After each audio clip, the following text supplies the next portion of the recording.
Alors, si vous voulez bien, on commence ce panel consacré à la question de la métropole biopolitique. Quelques mots pour introduire le thème, et puis je passerai la parole à nos trois intervenants. Je dirais que ceux d'entre nous qui ont tenté d'aborder à travers l'œuvre de Tony les thèmes et les problèmes liés à l'urbanisation de la planète ont à cœur, je crois, ces formidables pages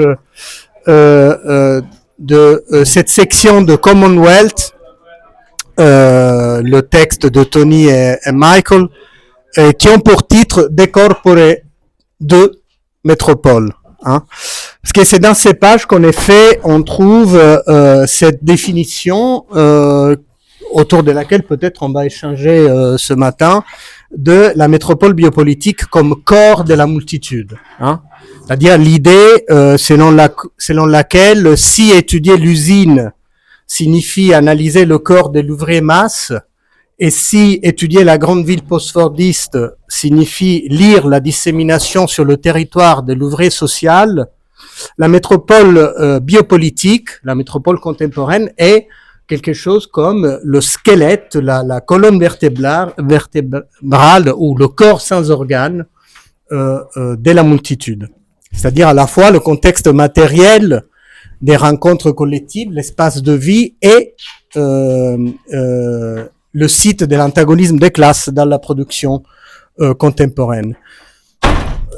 C'est un thème qui est central dans le travail de Tony, parce que ça nous permet peut-être pas de trouver un Negri au-delà de Negri, mais sans doute un Negri au-delà de Tronti. Il y a rien de tout ça. Il y a une vraie différence sur ce terrain entre l'héritage primo-opéraïste et le travail de Tony Negri autour de ce genre de questions.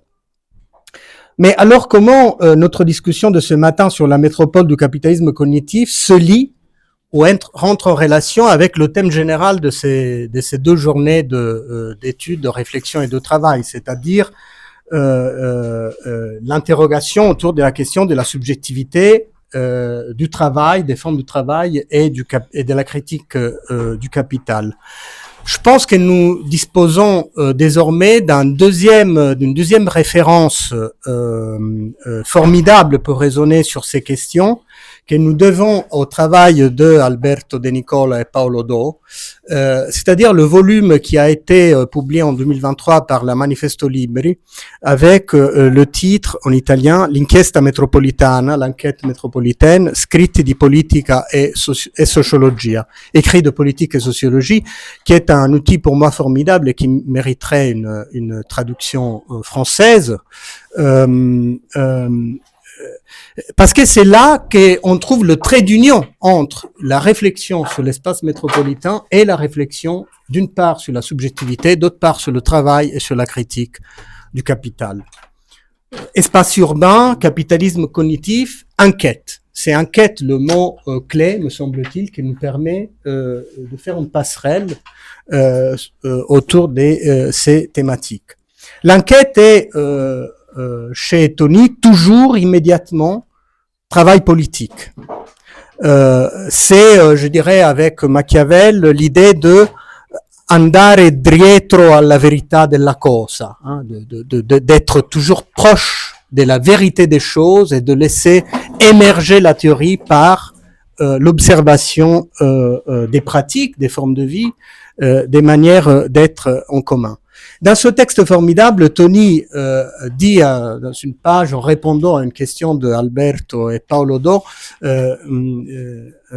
utilise des mots très, très beaux. Je vais vous lire un passage pour ouvrir cette séance et puis je passerai la parole à nos interlocuteurs. Donc d'abord à Niccolò Cupini, qui est enseignant-chercheur à la SUPSI, à l'université de la Suisse italienne et à l'université de Bologne, si j'ose dire.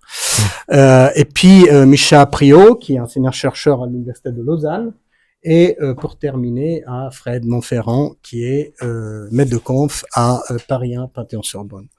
Je disais dans ce texte, Tony, à un moment donné, en parlant d'enquête, il utilise ces mots avec lesquels je voudrais ouvrir cette séance. Il dit « La première chose à faire est de construire une carte de quartier ou du bassin d'usine ou du territoire dans son ensemble. Acheter quelques couleurs et indiquer les stratifications de la composition technique et politique et les flux de communication qui traversent le territoire. Cette toute première analyse devrait permettre d'identifier les groupes les plus importants du précariat, tant dans leur lieu de production que dans les lieux où ils se rencontrent en dehors du travail, les lieux de vie. De les classer, mais surtout de commencer à leur parler. L'enquête donc comme possibilité de rencontrer le travail vivant dans sa réalité et de observer les manières d'être ensemble. Plus avant, dans le même entretien, Tony dit « Aristote appelait cela la recherche du bien commun. Marx disait « révolution ». Nous disons « faisons l'enquête ». Alors, c'est autour de ces questions, me semble-t-il, que nous sommes appelés à échanger. Donc, je passerai la parole à Nicolo d'abord. Les règles d'usage sont toujours les mêmes, 20 minutes par intervention, et on fera le débat après avoir écouté les trois intervenants. Nicolo. Okay, so hello everybody. I'm sorry I cannot do my talk in French, so I'm going to speak in English. And what my aim today is to try to articulate an hypothesis, a possible reading of Negri au-delà Negri, in which I'll try to reflect on what I could call a sort of spatial turn in Negri's thought through a rereading of his quite famous phrase "from the factory to the metropolis," a formula that originated in the mid 1970s in Italian autonomous movement, which was not just a slogan, but a conceptual lens to interpret deep transformations in labor and capitalism. So, through this rereading, I'm going to propose of from the factory to the metropolis. I will try to articulate a sort of urban concept. But before starting, I need to stress that in Negri's reading, from the factory to the metropolis was not at all an urban or an architectural or a spatial concept. It was not at all a theory of a critique of the city, strictly speaking. It was born as a rereading of the restructuring of capitalism, again, starting from the mid-70s. So it was about the transformations of class composition and the modes of subjectivation that came within it. So I'm trying to articulate a parallel reading, joking with this Negrian concept. And before starting, I want to outline that the sources through which I articulate my reflection is a focus on Negri's writings on the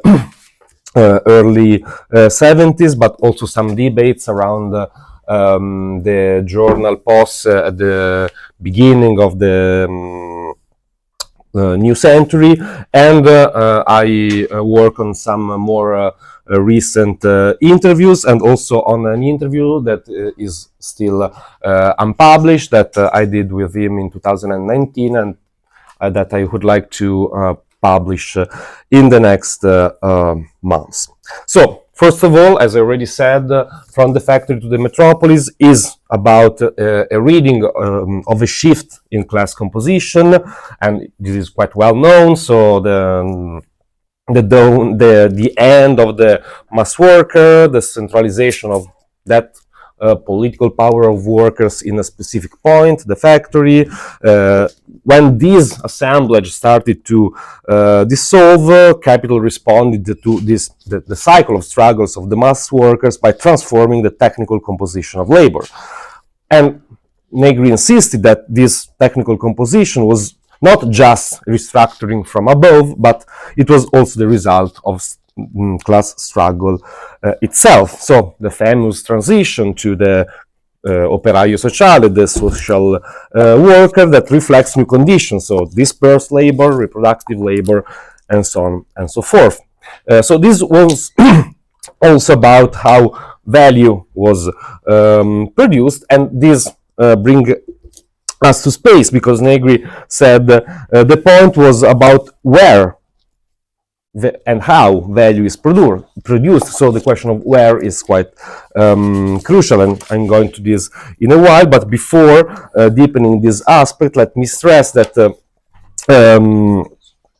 dimension, the idea of social worker was a point of renewal, but also of crisis. And I think that still we are within this dialectic, if you want, between renewal and crisis that is still open, if you want. So even today we need to return to that juncture to think about processes of struggle and political organization, and to that unresolved problem of how to imagine a process of class recomposition that doesn't start from a central point, from a specific point. So we need to still think and work within this paradigm shift from a punctual and localized space and a single subject to a network. So from a point to a network, I think we are still within this problematic. So the first point was a shift in class composition. The second point of the formula from the factory to the metropolis is something that we can work on in thinking about the reconfiguration of capitalist space.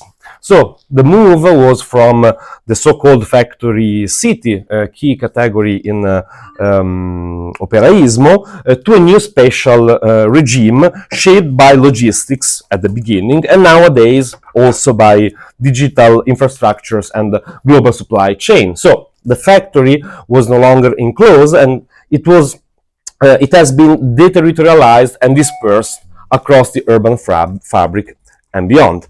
So the dissolution of the factory city, which was, for example, analyzed in its decomposition by a workerist journal like Quaderni del Territorio, also implies a new terrain of conflict. Negri is very clear, for example, when analyzing, and this is a crucial point, the struggles in Marghera in the 60s, in highlighting that struggles were basically around time. So that struggles were like temporal struggle, which is not at all an abstract concept. It's very concrete, because it was a conflict around working less time. It was a conflict over work shifts, over the amount of wages paid in relation to working time. So it was mostly a temporal struggle. But after the restructuring, after the shift from the factory to the metropolis, after these capitals respond, the battleground really reshaped and transformed. So a new temporality was constructed, but it was based on the beats of the rhythms of a space that was really expanding.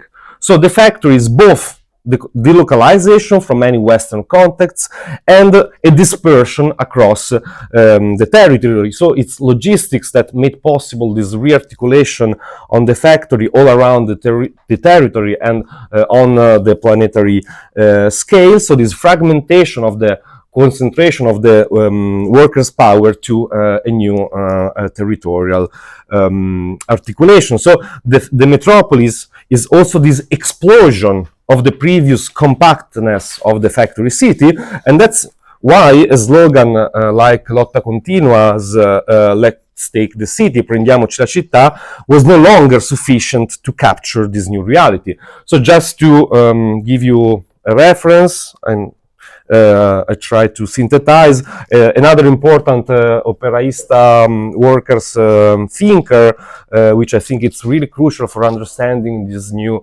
assemblage, is Sergio Bologna, in another workerist journal called Primo Maggio. In the late 80s, he published a special issue on transports, in which he started to articulate this restructuring of class composition along with these logistical lines. I don't know if you are familiar with this growing literature on critical logistic studies. There is this quite crucial like moment in the genealogy of contemporary logistical words, which is about the 60s and 70s. It's called the logistics revolution, so container and so on and so forth.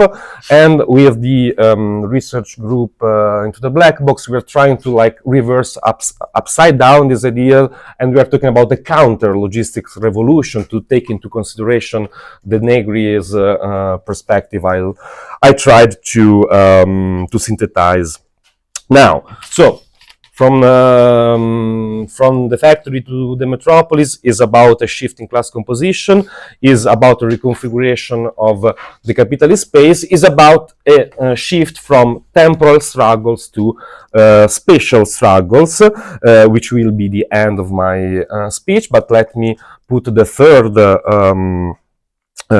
point I want to discuss and to share with you today. That is related to the question of organization. So it's of course a classical and crucial theme for every revolutionary movement in history, and from the factory to the metropolis, seeing as not just a change in where production happens, but a change in how struggles unfold. So the old factory gaze dissolved, and new fronts emerge in logistics, social services, school, university, care workers, digital labor, and all across the whole metropolitan terrain. And this is a fucking problem for thinking about organization, because, you know, it was quite easier to identify specific point for organizing, for doing inquiry, for organizing force. But this dispersion, and again, from the point to the net, it's still, I think, the political landscape we need to explore, to understand, and to organize today. So the metropolis, in this sense, becomes a dense site of productive cooperation, but also, of course, of exploitation. So metropolis is where labor and life are increasingly inseparable, and it's where capital captures value not only through work, but through the management of social reproduction, affect, and attention. So I think that one crucial point here to stress, Marco worked a lot on this, and again in the post there is this debate around 20 years ago, about the fact that we really need to separate the idea of metropolis to the idea of the city. When we talk about the metropolis, we are not at all talking about the Großstadt. So Großstadt is the concept elaborated by German sociologists at the end of the 19th century, and Großstadt means the big city. So the idea is that like the metropolis is just a city become larger and larger. So we need to escape from this vision. Metropolis is not at all, in at least my reading, but I can say also in Negri's reading and many others think. So we need to emancipate the idea of the metropolis from the concept of the city and to move in really another direction. I'm quoting from 2007 Posse article. If one wants to understand the metropolis alongside the analysis of the devices of control, distribution, and governance of spaces, it is necessary to understand and investigate the processes of subjectivation that these devices necessarily produce. And in another article I like to mention by Marco Assennato, it was published on Euronomad in 12 years ago, a trace on the metropolis. He elaborates on this. So this idea of the metropolis as both a space of social cooperation, where a new urban proletariat emerges, but also, of course, as a place of capture of value. So Negri himself, in later interviews, reflects on what we can call the spatial turn of contemporary movements. He contrasts. This is an interview on the Commune, on the Paris Commune. Negri contrasts the barricaded street of the Paris Commune with the new open spaces of the 21st century's protests, from Seattle to the Arab insurrections to Occupy. So these are no longer neighborhood-based struggles. They unfold in transnational and even planetary space. And now I'm quoting, the space of the commune was in some ways the space of the square, of the barricade, etc. The space to which Haussmann would respond with his urban reform. To cap up this space and make it horizontal, like the path of the machine guns, and thus make it impossible for the proletariat. And yet, the space of the commune is also and still the space of the workers' corporations, of shopkeepers, a pre-constituted space.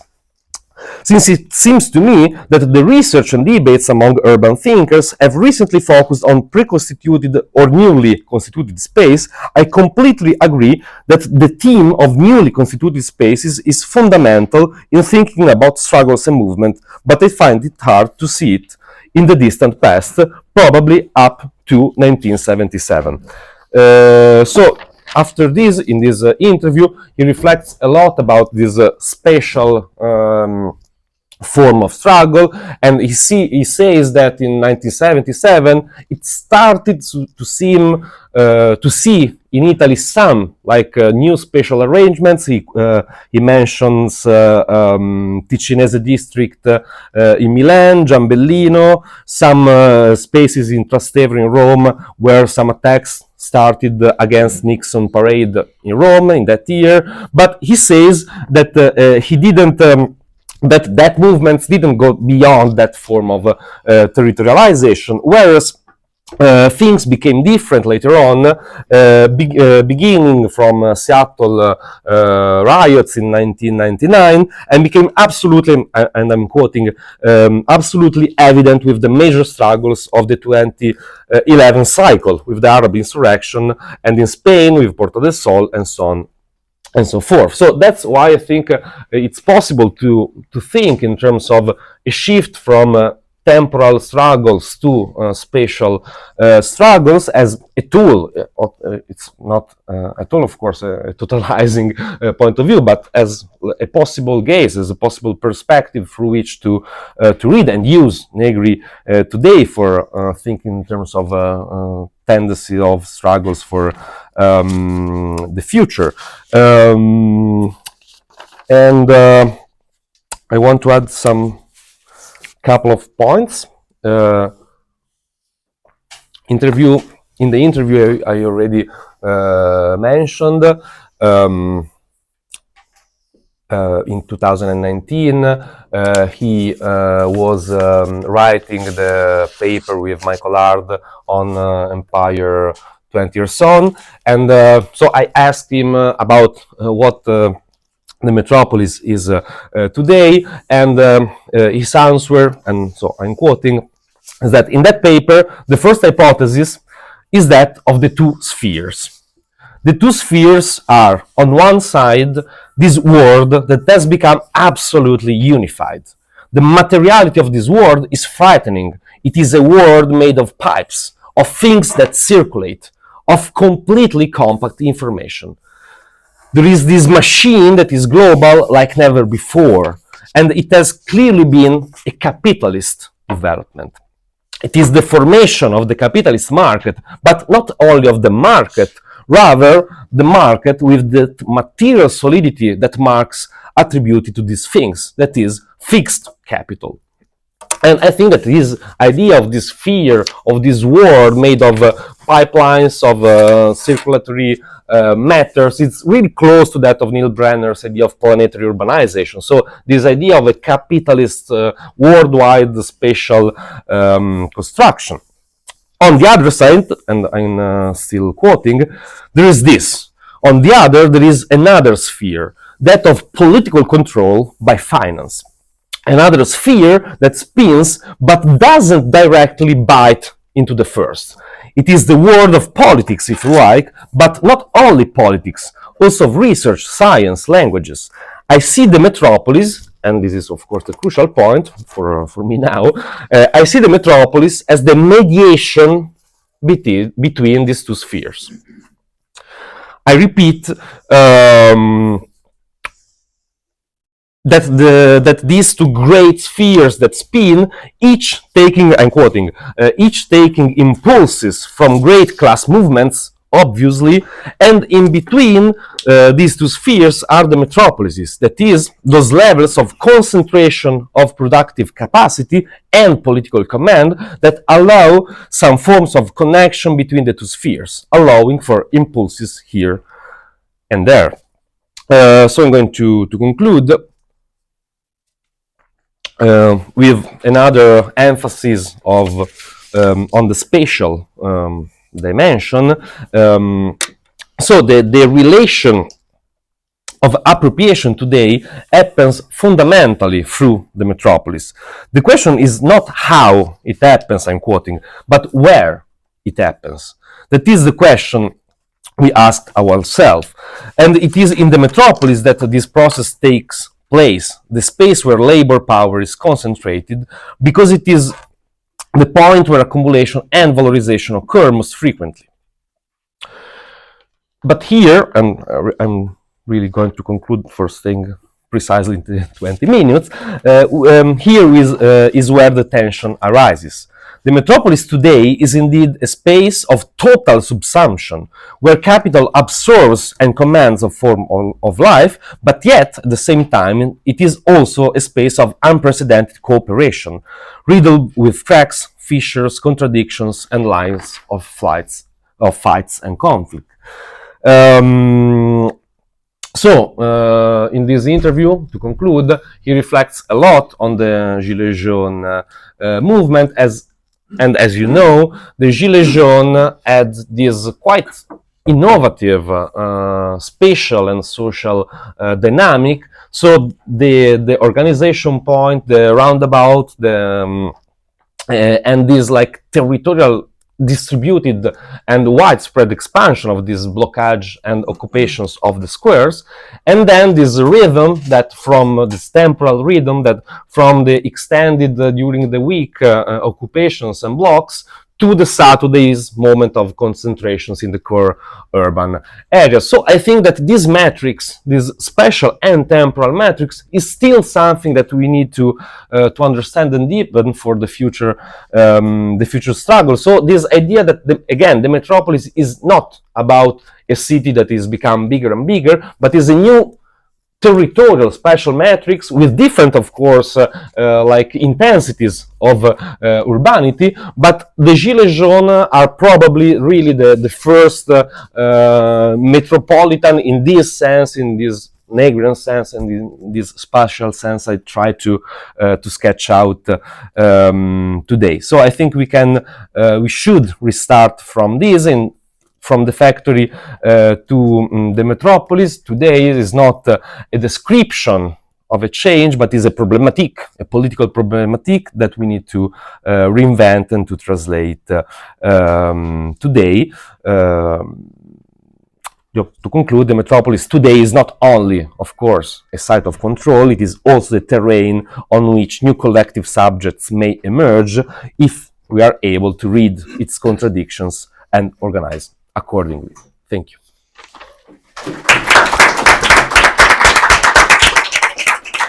Merci Nicolas. Oui. Donc maintenant c'est Michel Préau. Et je te laisse la parole. Non, il a. Ouais. Merci beaucoup. Donc, je suis ravi de voir que malgré le fait qu'on ait exactement à peu près le même titre de présentation. Finalement, on va parler de choses relativement différentes et sous un autre angle. Quelques mots d'abord sur ce que je veux vous présenter aujourd'hui, qui est un travail en cours, qui est un peu inachevé. Je gagne ma vie en faisant de la sociologie, en faisant en particulier de la sociologie urbaine, et en travaillant de manière générale sur différents terrains qui me permettent de réfléchir à la question de la production de l'espace dans le double sens du génitif, objectif et subjectif de ce qui produit l'espace et ce que produit l'espace. Donc du coup, la question évidemment de la métropole et de cette figure spatiale qu'est l'usine me travaille depuis longtemps aussi pour tout un tas de raisons théoriques et politiques. Et puis j'ai voulu creuser cette question aujourd'hui à partir d'un cas d'étude auquel j'étais confronté sur une enquête où je me suis retrouvé à participer sur les questions de démocratie participative, où je suis allé faire de l'enquête une enquête à Saillant dans la Drôme, où dans le cadre d'un projet de recherche sur les processus de démocratie participative, où une équipe s'était opposée à la construction d'un supermarché dans un tout petit village de la Drôme, un village de 2000 habitants qui est dans la vallée de Die, à l'est de Valence. Et puis, dans ce cadre-là, la mobilisation a abouti à la présentation d'une liste participative à la mairie qui a été élue et qui a proposé du coup une forme un peu renouvelée de politique municipale. Dans ce cadre-là, donc toutes les réunions étaient ouvertes, les séances du conseil municipal étaient ouvertes, et puis avaient lieu dans la mairie, et tout le monde pouvait prendre part, participer, etc. Et donner son avis à différentes questions qui étaient principalement très largement des questions d'aménagement et des questions de rediscussion du plan localisé d'urbanisme. Et dans ce cadre-là, en fait, donc c'était le cadre du pouvoir constitué de la mairie. La mairie était un bâtiment classé, la salle du conseil municipal était classée et elle était agencée de manière où il y avait une sorte de trône central en chêne au milieu avec les bureaux les chaises des adjoints au maire et puis une barrière qui séparait le public, ce qui semblait pas un aménagement propice à des formes participatives spatialement. Donc du coup, ce qu'a fait l'équipe municipale pour avoir des débats, c'est d'aménager le local technique qui se situait à côté de la salle municipale. Et du coup, on fait leurs assemblées là, avec une table, avec des bancs, et tout le monde pouvait s'asseoir autour de la table, et il n'y avait pas de hiérarchie marquée spatialement pour ces débats et cette participation. Tout le monde avait voix au débat, les décisions juste étaient prises par les personnes qui étaient élues, et puis les personnes qui n'étaient pas élues pouvaient pas s'opposer. Donc on n'était pas tout à fait dans un truc complètement direct, mais il y avait quand même une dimension non hiérarchique qui était marquée. Et toutes les décisions étaient prises au consensus. Finalement. Mais par contre, du coup, c'était pas possible de valider des décisions sans vote, et du coup, cette espèce de de puissance constituante qui était en train de se mettre en place, que j'observais avec quand même, bon alors pas sur le contenu des décisions, mais sur la forme, je trouvais ça vraiment assez intéressant. Il y avait vraiment quelque chose de direct qui se mettait en place. Il y avait une validation qui devait se faire dans la salle du conseil municipal avec un vote officiel. Donc du coup, il y avait une sorte de jeu spatial entre la salle du local technique qui était le lieu de la puissance constituante, et puis qui était validée par le pouvoir constitué finalement dans la salle à côté. Et puis cette intrigue spatiale, elle m'a obligé en fait à me reposer la question de ce que peut l'espace et de ce que fait l'espace et de sa question politique et de la question de la puissance constituante et du pouvoir constitué dans le cadre de processus comme cela. Dans ce cadre-là, et dans la lecture que j'avais de cette question du pouvoir constituant et de la puissance constituée, l'inverse, et dans la lecture que j'avais de la métropole, j'avais l'impression que on pouvait expliquer et comprendre le déplacement de l'usine vers la métropole chez Negri et dans ses travaux avec Michael Hart, notamment à partir de la question de l'espace lisse et l'espace strié, qui est un concept qui est pas forcément commenté, mais qui est quand même très souvent, il y a très souvent des allusions, et le terme de lisse revient très souvent, et du coup qui est une discussion que j'imaginais faire référence directe au chapitre 14 de 1000 plateaux sur le lisse et le strié. Peut-être un point préliminaire sur ce que j'essaye de faire. Dans l'entretien qu'il a donné en 2018 au séminaire Lecture de Marx, Tony disait, mettait en garde contre une lecture géographique de Gramsci. Et il disait, réduire Gramsci à la géographie, c'était une grande faute. Et du coup, je m'excuse parce qu'en fait, j'essaye non pas de réduire Negri à une géographie, mais de construire une géographie sur la base des travaux de Tony, et du coup de repenser une géographie à partir de ça. Donc pour essayer de penser cette intrigue et cette potentielle géographie négriste que j'essaye de construire du pouvoir constituant, je vais revenir sur cette question évidemment de la métropole et de la métropole comme bain de la multitude, comme corps de la multitude, et plus précisément comme corps sans organes de la multitude, et puis le moment de passage de la métropole vers une actualisation de l'Union. Mais je vais faire aussi un détour par des travaux qui ont été mentionnés ce matin, et qui me semble être un peu le laboratoire de cette conception de la métropole. C'est les travaux d'enquête qui ont été faits avec Maurizio Lazzarato et Antonia Corsani, qui ont été publiés en 1991 sous le titre du bassin de travail immatériel dans la métropole parisienne, et qui, me semble-t-il, permettent d'éclairer la construction en train de se faire de ce concept de métropole. Et donc, en repartant de la série Empire Multitude et Commonwealth que tu citais en introduction, donc de cette idée de métropole, on voit qu'il s'agit d'une forme de brouillage spatial, de brouillage territorial, de la dissolution des territoires de la souveraineté, et puis l'interpénétration spatiale, et il y a plusieurs fois le terme de lissage qui revient dans cette construction.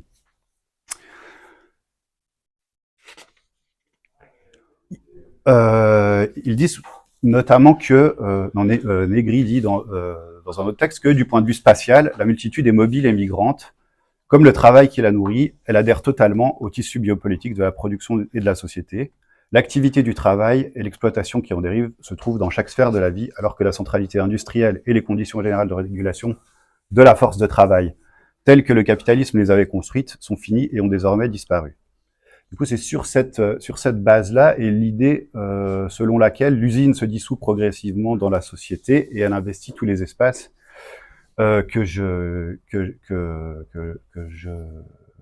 c'est de là que je pars. Et puis la définition dans Commonwealth que tu citais, où ils disent que la métropole devient ce qu'était auparavant l'usine, le lieu fondamental, disent-ils, de la multitude, comme nouvelle classe ouvrière mondiale recomposée. Et puis elle donnait les conditions donc la métropole, tout comme auparavant l'usine, donne les trois conditions des activités principales de la classe ouvrière industrielle, c'est-à-dire sa production, donc le fait de produire, ses rencontres, le fait de pouvoir se rassembler, de se connaître, d'une certaine proximité et son organisation interne, et puis ses expressions d'antagonisme et de rébellion. Donc trois fonctions qui sont permises quand même spatialement par l'usine, qui sont la production, la rencontre et la rébellion. Donc, il y a un mouvement de sortie de l'usine qui était déjà un peu quelque part amorcé dans Ouvrier Capital de Tronti, où il dit comme relativement clairement que l'usine c'est jamais un ensemble clos, mais que c'est toujours lié à un milieu, que ça constitue un milieu, que c'est une sorte qui est un édifice qui a pas une forme définitive, que c'est un processus en perpétuelle transformation, et qui du coup est toujours un réseau logistique qui coordonne machines, transport, flux de personnes, matières premières, marchandises. Et du coup, c'est le champ d'application de l'usine, c'est toujours déjà le territoire. Donc, l'usine, c'est déjà d'emblée un espace ouvert et un espace relativement lisse. Ensuite, c'est la métropole qui prend la place de cette usine comme lieu fondamental de la constitution de la multitude. Et puis, disent-ils, alors, la première référence à Deleuze et Guattari dans cette partie sur la métropole, c'est finalement pas la distinction entre lisse et strié, comme je le pensais, mais c'est le corps sans organes, qui est en fait la métaphore la plus clairement, la référence la plus clairement Deleuze et guattarienne dans leur conception de la métropole. Toutefois, il y a le terme de lisse qui revient souvent, et puis qui a été aussi largement imposé, peut-être ma lecture elle venait de là, par Giuseppe Coco dans un texte sur la métropole qui a été publié en 2001, je crois, et qui du coup applique clairement ce schéma de l'euso-guattarien du lisse et du strié aux activités économiques et à la puissance de la multitude. Donc, l'activité économique étant l'espace strié, plutôt les segmentations par le travail et par l'imposition du travail étant ce qu'il appelle strié, et puis l'espace lisse étant les activités libres de la production biopolitique. Mais si on revient un petit peu en arrière dans le texte que j'évoquais sur le bassin de travail immatériel,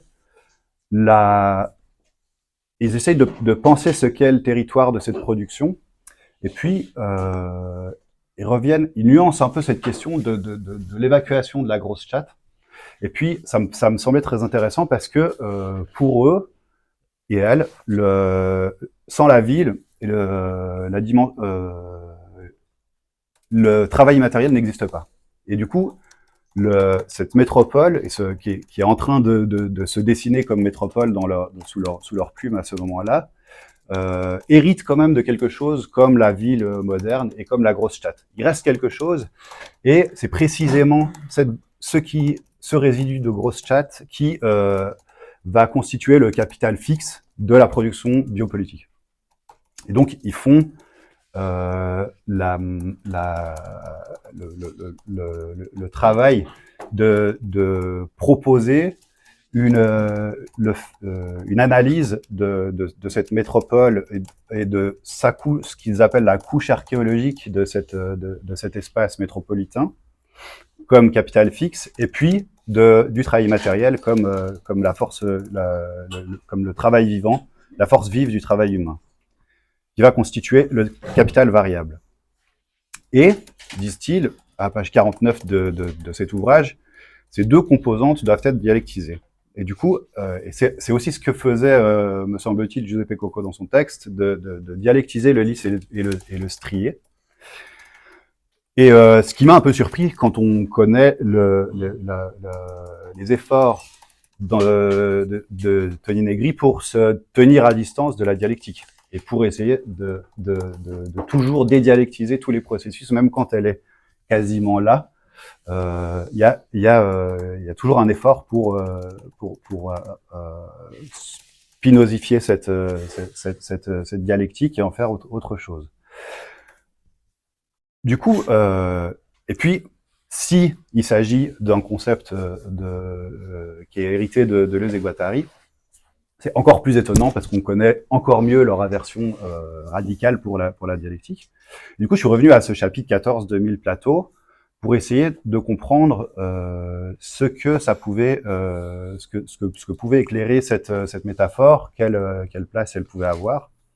Et puis effectivement, donc le texte, pour résumer, donc dessine un lien très clair entre le striage du travail et le lissage de l'action libre. Donc l'espace lisse est l'espace de l'action libre, du coup, sans obstacle, sans rien qui l'arrête. Et puis les formes de travail et les segmentations capitalistes vont strier l'espace et puis le rendre moins empêcher les pratiques libres dans cet espace-là. Et en fait, j'avais l'impression que ce texte-là allait me permettre de mieux comprendre cette couche, cette sorte d'agencement qui se passe entre la base matérielle et l'héritage culturel et culturello-matériel de la Großstadt avec le travail vivant et les pratiques contemporaines. Mais en fait, c'est plutôt ce travail qui m'a permis de mieux comprendre en fait ce chapitre 14 de 1000 plateaux et de prêter une attention, en fait, de le voir sous un nouvel angle et de voir à quel point, en fait, le but n'était pas le titre lui-même de l'espace lisse et strié, mais les compositions qu'ils arrivent à faire à partir de ces deux composantes-là. En effet, ils dessinent des modèles à partir de ces deux composantes, un modèle technologique, un modèle musical, un modèle maritime, mathématique, physique, esthétique. On reconnaît là l'imagination philosophique aussi de José Guattari. Mais du coup, c'est toute une série de relations non dialectiques entre les deux composantes, ou alors peut-être une complexification de la dialectique, éventuellement. C'est tout à fait possible qu'on puisse avoir une lecture dialectisante en fait de ces modèles-là, en imaginant que l'Aufhebung finalement est le modèle lui-même éventuellement. Ils évoquent, mais ce qui complexifie quand même l'histoire, c'est qu'ils évoquent un troisième terme possible qui serait un espace troué, sur lequel ils donnent pas de détails, mais qui laisse penser que justement on n'a pas juste une séparation lisse striée qui va nous permettre de comprendre cette articulation entre les deux. Du coup, pour les citer, ils disent « Ce qui nous intéresse, ce sont les passages et les combinaisons dans les opérations de striage, de lissage. Comment l'espace ne cesse pas d'être strié sous la contrainte de forces qui s'exercent en lui, mais comment aussi il développe d'autres forces et dégorge de nouveaux espaces lisses à travers le striage. » Du coup, l'idée, c'est quand même un peu de voir que cette relation, ces modèles et cette relation non dialectique entre le lisse et le strié laisse voir quand même le côté non déterminant de l'espace. Et en fait, si je reviens à mon exemple de Saillant, finalement, ça empêche les formes spatiales et le respect d'une partie de l'architecture du pouvoir constitué. Elle n'empêche pas une puissance constituante de se mettre en place. Et du coup, ça m'amène à rejoindre Tafouri sur ça. Et le commentaire que tu en fais d'ailleurs dans la préface que tu as écrite sur la non-pertinence de proposer des contre-espaces architecturaux. Et du coup, mon hypothèse au départ, c'était un peu de me dire, peut-être qu'il y a des contre-espaces architecturaux, et en fait, plutôt, j'en arrive à la conclusion que c'est plutôt dans la pratique et dans les subjectivités, dans les formes de subjectivation, qu'on va trouver la possibilité de contre-espaces urbains, et notamment à travers des figures en fait de lissage des pratiques spatiales et des subjectivations et en fait en partant donc du coup j'en arrive à l'idée que la métropole c'est principalement donc elle est constituée d'une structure évidemment matérielle, mais que c'est les pratiques de subjectivation qui s'y déploient, qui vont faire métropole, et que le devenir métropole n'est pas du tout une histoire architecturale, urbaine et spatiale. Et puis que ces pratiques-là, des pratiques de contre-espace, en fait, sont bien plus intéressantes que l'espace lui-même, des pratiques comme l'occupation, le détournement, l'exode, qui sont en fait des pratiques spatiales métropolitaines. Pour conclure, je peux pas m'empêcher de citer la fin en fait de ce chapitre 14 de 1000 plateaux pour conclure, où ils disent que même la ville la plus striée dégorge des espaces lisses, habiter la ville en nomade ou en troglodyte. Il suffit parfois de mouvement, de vitesse ou de lenteur pour refaire un espace lisse. Et certes, les espaces lisses ne sont pas par eux-mêmes libératoires. Mais c'est en ça que la lutte change et se déplace, et que la vie reconstitue ses enjeux, affronte de nouveaux obstacles, invente de nouvelles allures, modifie les adversaires. Ne jamais croire qu'un espace lisse suffit à nous sauver.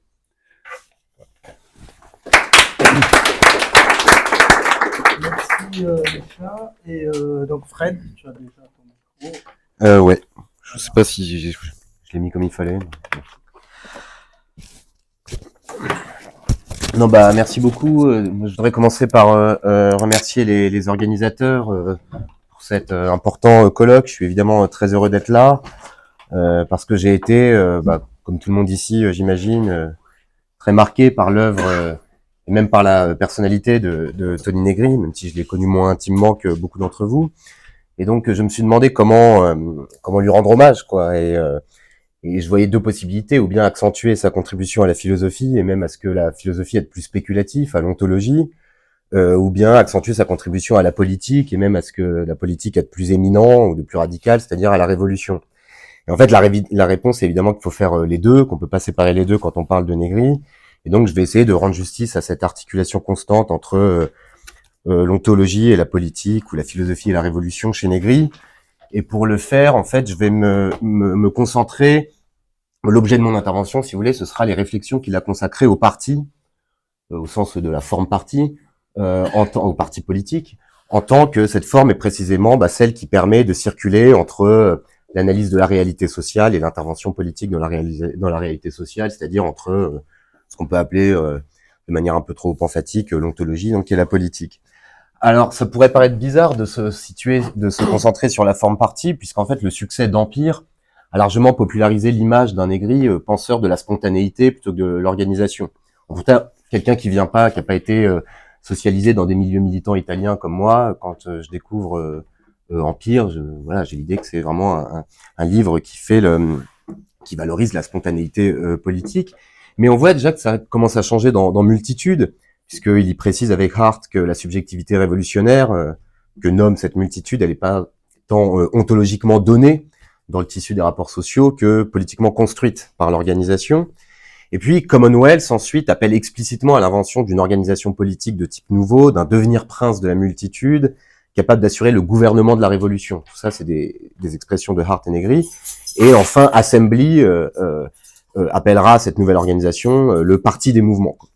Donc, ce que je voudrais faire ici, dans les quelques minutes que j'ai, c'est de faire un peu la généalogie de ce qui apparaît comme une revalorisation, finalement, chez Hart et Negri de la forme parti, et qui me semble être, en fait, quelque chose comme un retour, ou une continuité, en tout cas, des réflexions que Negri consacrait au parti dans les années 70, c'est-à-dire dans la séquence ouverte par la dissolution de Potere Operaio dans l'ère de l'autonomie.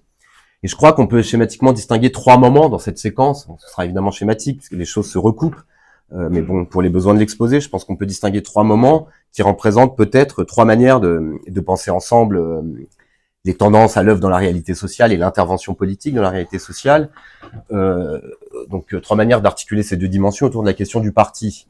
Donc, le premier moment, ce serait qui est un peu le moment générique dont les autres sont le genre dont les autres seraient des espèces, quoi, des spécifications. Le premier moment serait celui des leçons sur Lénine, où le parti est conçu comme une forme de traduction organisationnelle de la composition de classe du prolétariat. Le second moment, ce serait celui de crise de l'État-plan et de parti ouvrier contre le travail, où le parti est conçu comme l'instrument de consolidation de l'autonomie déjà acquise par la classe ouvrière au sein de la société capitaliste, même de la métropole. Et il sera un peu question de métropole quand même, je vous rassure. Et puis le troisième moment, ce serait celui de prolétaire et État et de domination et sabotage, où le parti est conçu comme le point d'appui de la séparation du prolétariat avec la société du capital. Donc il y aurait schématiquement trois formes de parti, le parti de la composition, le parti de l'autonomie et le parti de la séparation, et je vais les examiner successivement. Donc commençons comme il se doit par Lénine, et commençons par nous demander qui est Lénine au fond pour Negri. Alors Lénine, c'est pas l'auteur d'une doctrine politique achevée, dont on pourrait hériter comme telle, c'est l'inventeur d'une méthode, au fond, pour Negri. Et cette méthode, il l'appelle la méthode de la tendance. Alors sur le plan ontologique, si j'essaye de toujours tenir mes deux trucs, cette méthode, elle présuppose en fait une conception dynamique ou processuelle du social comme transformation continue des formes de travail et de lutte. Sur le plan politique, cette méthode, elle vise à anticiper la direction que prend ce processus de manière à en infléchir ou à en radicaliser le cours. L'idée est donc qu'il faut se placer un pas en avant, comme aurait dit Lénine, des transformations sociales observables pour y agir efficacement. Un pas en avant intellectuellement, c'est-à-dire qu'il faut essayer de les anticiper pour pouvoir y agir efficacement. Alors, c'est ce qu'a réussi à faire Lénine selon Negri. Quand on lit ces 33 leçons, Lénine, c'est quelqu'un qui aurait su voir dans le développement du capitalisme en Russie une tendance à la montée aux extrêmes des luttes de classe et à laquelle il aurait cherché à donner une forme politique adéquate.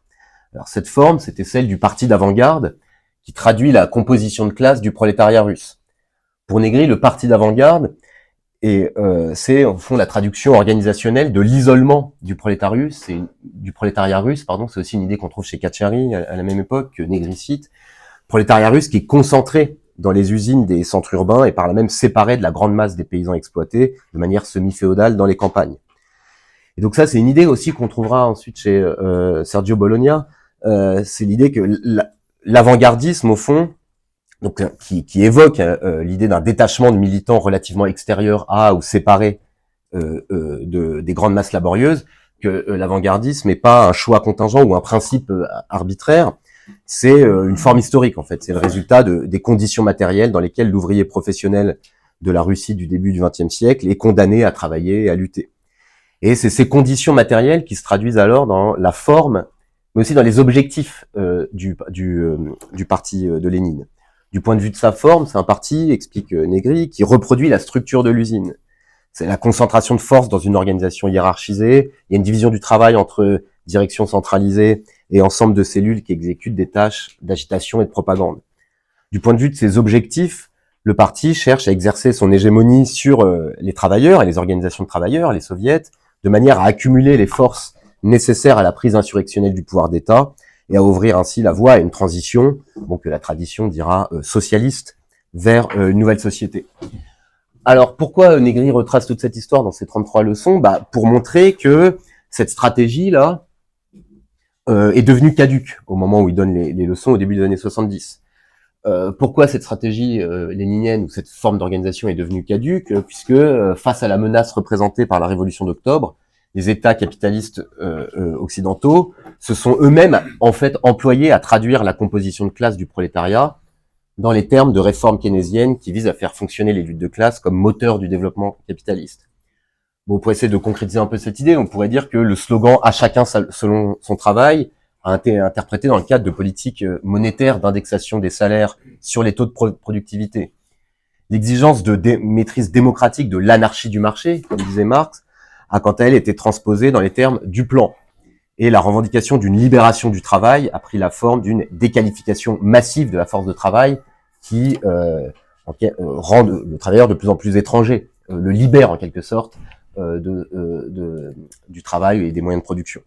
Donc politique des salaires, planification, industrialisation, l'intégralité du programme socialiste censé permettre la transition au communisme a été réalisée par l'État-plan dans les limites du mode de production capitaliste.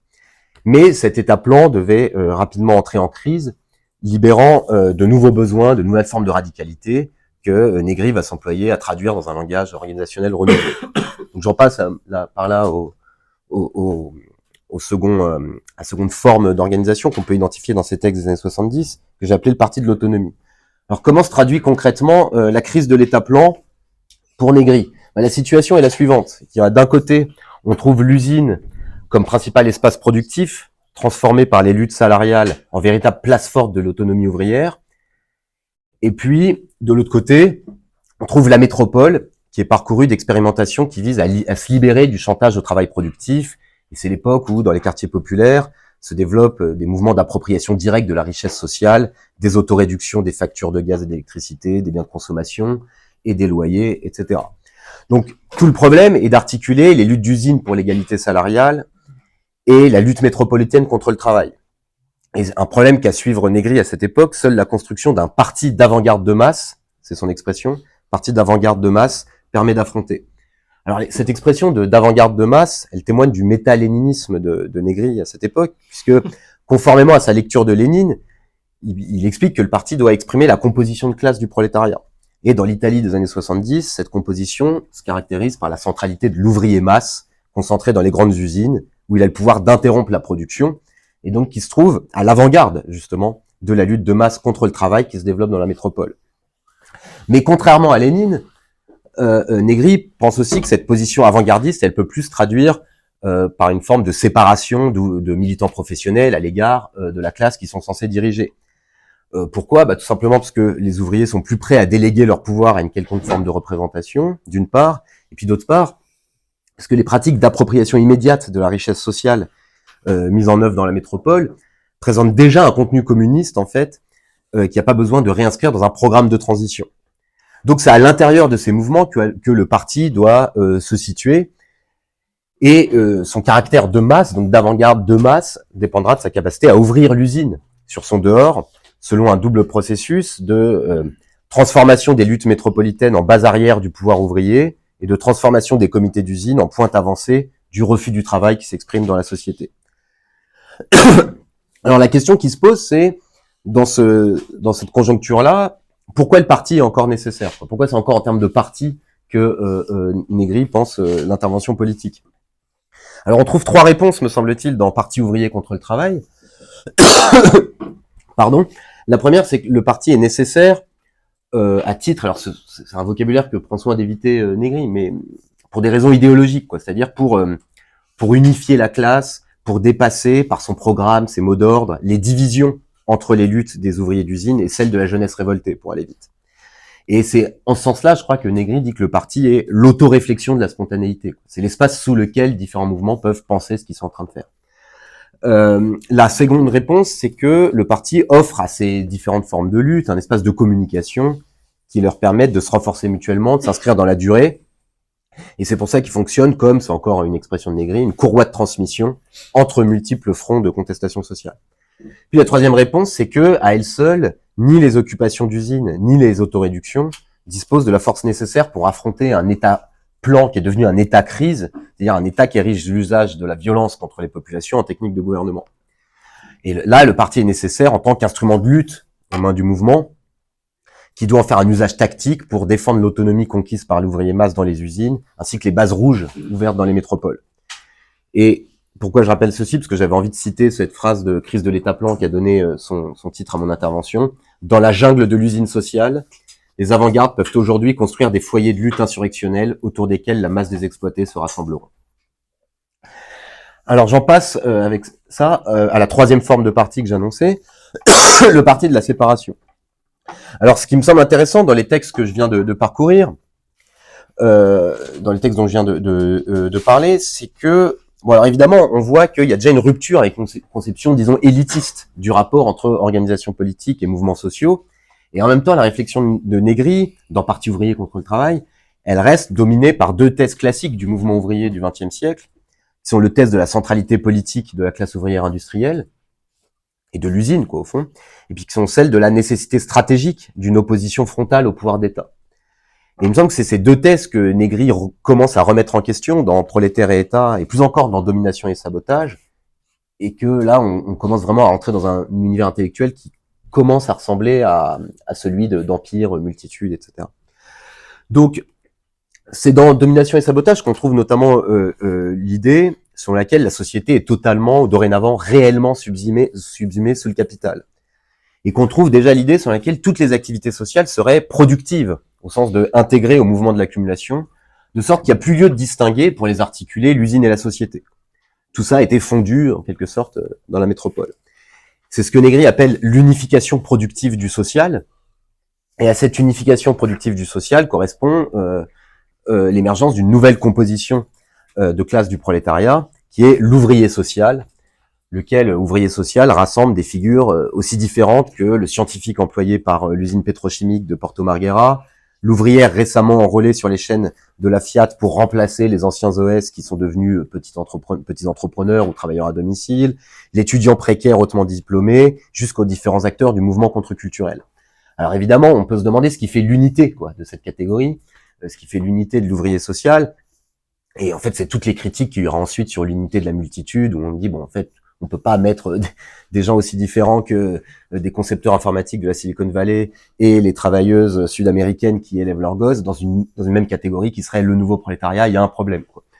Et je pense que ce problème, il commence un peu à se poser là, avec cette catégorie d'ouvrier social, mais en même temps, l'argument, bon, qui est intéressant, serait de dire que c'est l'unité à laquelle l'ouvrier social peut aspirer, on parle toujours en termes de tendance, et pas une unité sociologique. C'est une unité ontologique, au sens où chacune de ces figures, des figures qui composent l'ouvrier social, contribue à la production de la réalité sociale. Et puis, c'est une unité politique au sens où toutes ces figures ont le pouvoir d'excéder la domination que le capital exerce sur la société. Alors, pour comprendre cette idée, mais vous le rappeliez ce matin, en fait, c'est, pour moi, c'est un peu ça le twist de Negri, mais pas seulement, peut-être de l'opéraïsme en général. C'est l'idée, c'est ça qui le distingue, par exemple, de traditions comme l'école de Francfort. c'est que l'idée sur laquelle la société est complètement subsumée, totalement subsumée sous le capital, implique pas celle sur laquelle on serait toutes et tous réduits à l'impuissance, ou que tous les mouvements sociaux ne seraient que des moments intégrés à la reproduction indéfinie du système.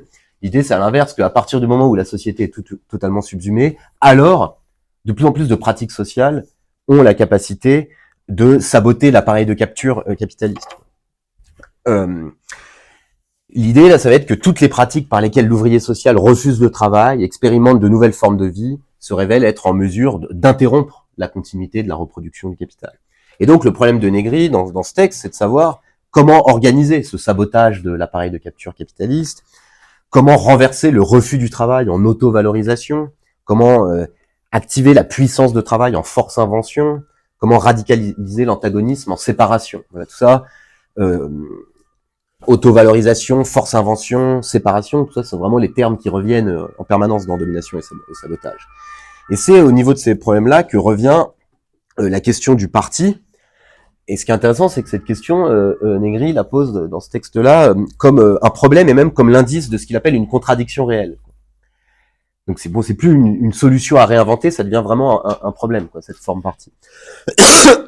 Alors pourquoi c'est un problème même une contradiction? Parce que d'un côté, le parti semble rassembler un ensemble de fonctions nécessaires à la lutte révolutionnaire, des fonctions d'alignement des objectifs stratégiques et des moments tactiques, des fonctions d'élaboration et de diffusion aussi d'un programme, des fonctions de circulation des informations et d'unification de différents foyers de contestation, et puis même des fonctions de lutte armée, quoi. Mais d'un autre côté, la verticalité du parti, ces tendances centralisatrices, risquent toujours de le transformer en un obstacle au processus expansif de l'autovalorisation, dont le caractère ouvert est d'autant plus puissant qu'il laisse plus de place à l'inventivité et l'autonomie. Et surtout, précise Negri, il n'y a aucune, au fond, des fonctions partidaires qui puissent être directement prises en charge par ce qu'il appelle une enquête de masse menée par l'ouvrier social sur lui-même. Donc, enquête dont vous parliez aussi. Et cette enquête de masse, elle apparaît alors comme une forme d'organe de liaison entre des mouvements révolutionnaires, ce que Negri appelle des mouvements révolutionnaires autonomes, c'est-à-dire que l'enquête apparaît comme l'infrastructure d'un, autre citation, réseau diffus de pouvoir progressivement étendu à l'ensemble de l'usine sociale. Alors dans cette perspective que Negri n'hésite pas à qualifier de pluraliste, il semble plus vraiment y avoir de sens à mobiliser le concept de parti. En fait, lorsque toutes les médiations qui sont traditionnellement associées au parti sont fluidifiées par l'enquête, lorsque celle-ci est plus la condition de l'organisation, mais sa matérialité même, il n'y a plus vraiment de parti, mais un processus d'auto-organisation réticulaire, expansif, fait de la co-recherche de mouvements sociaux les uns sur les autres, quoi. C'est un peu l'hypothèse qui était sous-jacente à la plateforme d'enquête militante. Alors, qu'est-ce qu'on peut retenir? Je vais conclure pour pas dépasser le temps et puis de toute façon le temps est presque dépassé.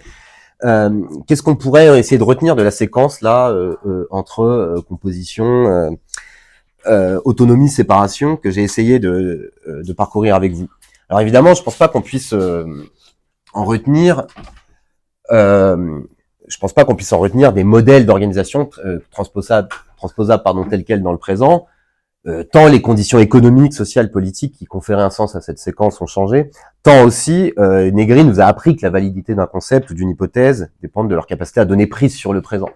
Donc être fidèle à Negri aujourd'hui, c'est en retenir ce qu'il retenait lui-même de Lénine, à savoir une méthode plutôt qu'une doctrine. Alors, à quoi devrait nous mener l'usage de la méthode de la tendance aujourd'hui? D'un côté, j'ai l'impression que l'usage de cette méthode, elle devrait nous conduire à reconnaître que le monde tend pas à un affaiblissement du pouvoir face à la montée en puissance du commun. À tout prendre, il tendrait plutôt à un renforcement fascisant du pouvoir face auquel on est globalement impuissant. Mais bon, ça c'est la dimension déprimante de l'affaire. Pour une autre part, la méthode de la tendance, en tout cas telle que l'a pratiquée Negri, doit aussi nous conduire à essayer d'identifier des lignes de fuite qui ouvrent des brèches dans le présent, qui font que l'horizon n'est pas totalement bouché. Et je pense qu'en tout cas, aujourd'hui, on est beaucoup à s'accorder à dire que ces lignes de fuite, elles doivent être cherchées du côté des mouvements féministes et queer qui témoignent d'un désir de liberté individuel et collectif, des mouvements antiracistes qui mettent en crise le pacte racial sur lequel reposent les États occidentaux, les mouvements écologistes qui se lie de plus en plus au monde du travail pour interrompre le productivisme du capital. Je pense que c'est dans ces coordonnées-là qu'on est un peu toutes et tous en train d'essayer de réfléchir. Et le problème, c'est de savoir comment on envisage ces mouvements, en fait. Est-ce qu'il faut les penser comme l'expression d'une nouvelle composition de classe du prolétariat? Et c'est encore ce qu'a dit Francesco ce matin, me semble-t-il. Ou bien comme des mouvements irréductiblement hétérogènes dont la classe est qu'un aspect et entre lesquels il va alors falloir tisser des alliances, inventer des articulations, etc. Car soit on dit, bon, bah, que vous soyez féministe, antiraciste, écolo, en fait, vous êtes toutes et tous le prolétariat, soit on pense que non, le prolétariat et la lutte de classe, c'est une dimension de ces mouvements, il y en a d'autres, et là, le problème, c'est de savoir comment on pense tout ça ensemble. Alors, la première option, c'est, me semble-t-il, l'option classiquement opéraïste, quoi, pour laquelle tous les mouvements sociaux sont en dernière instance réductibles à une lutte du travail contre le capital. Opéraïsme, ça veut quand même dire ouvriérisme, même si les figures de l'ouvrier changent. La seconde option, elle renverrait davantage à la tradition des alliances au sein d'un front uni, voire d'un front populaire unifié. Et en vous écoutant ce matin, je me suis dit, et c'est là-dessus que je conclurai, c'est que un des paradoxes de notre temps, c'est peut-être que l'usage d'une méthode opéraïste conduit à des options politiques qui sont celles contre lesquelles s'était historiquement constitué l'opéraïsme, à savoir l'option du front uni plutôt que l'option classe contre classe. Mais je pense pas du tout que ce soit un argument contre l'opéraïsme, je pense que c'est en tout cas une des singularités de notre époque et qui doit un peu aussi nous amener à réfléchir aux traditions dont on hérite et comment on peut les réinventer, quoi. Voilà, bah, je vous remercie beaucoup de votre attention.